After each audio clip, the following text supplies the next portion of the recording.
বিসমিল্লাহির রহমানির রহিম। পরম করুণাময় ও অসীম দয়ালু আল্লাহর নামে শুরু। هل أتاك حديث الغاشية وجوه يومئذ خاشعة عاملة ناصبة। আপনার কাছে আচ্ছন্নকারী কিয়ামতের বৃত্তান্ত পৌঁছেছে কি?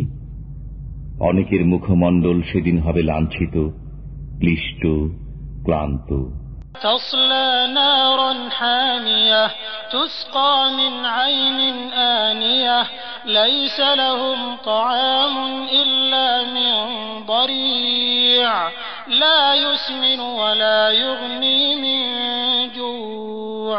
তারা জ্বলন্ত আগুনে পতিত হবে, তাদেরকে ফুটন্ত নহর থেকে পান করানো হবে। কণ্টকপূর্ণ ঝাড় ব্যতীত তাদের জন্য কোনো খাদ্য নেই। এটা তাদেরকে পুষ্ট করবে না এবং ক্ষুধায়ও উপকার করবে না।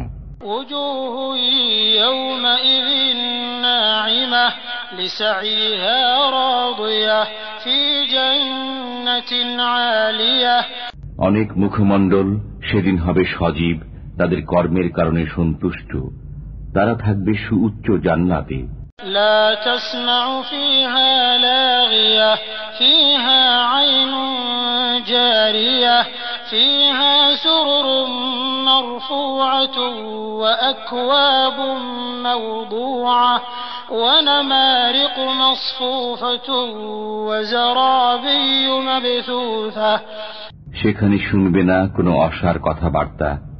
সেখানে থাকবে প্রবাহিত ঝর্ণা, সেখানে থাকবে উন্নত সুসজ্জিত আসন এবং সংরক্ষিত পান পাত্র এবং সারি সারি গালিচা এবং বিস্তৃত বিছানো কার্পেট। أفلا ينظرون إلى الإبل كيف خلقت وإلى السماء كيف رفعت وإلى الجبال كيف نصبت وإلى الأرض كيف سطحت।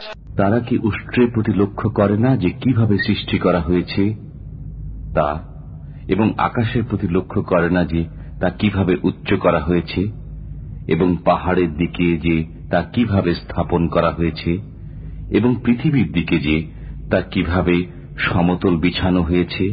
فذكر إنما أنت مذكر لست عليهم بمسيطر إلا من تولى وكفر فيعذبه الله العذاب الأكبر إن إلينا إيابهم ثم إن علينا حسابهم।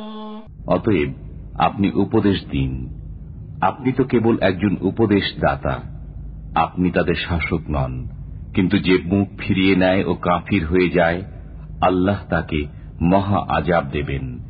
নিশ্চয়ই তাদের প্রত্যাবর্তন আমারই দিকে, অতঃপর তাদের হিসাব নিকাশ আমারই দায়িত্ব।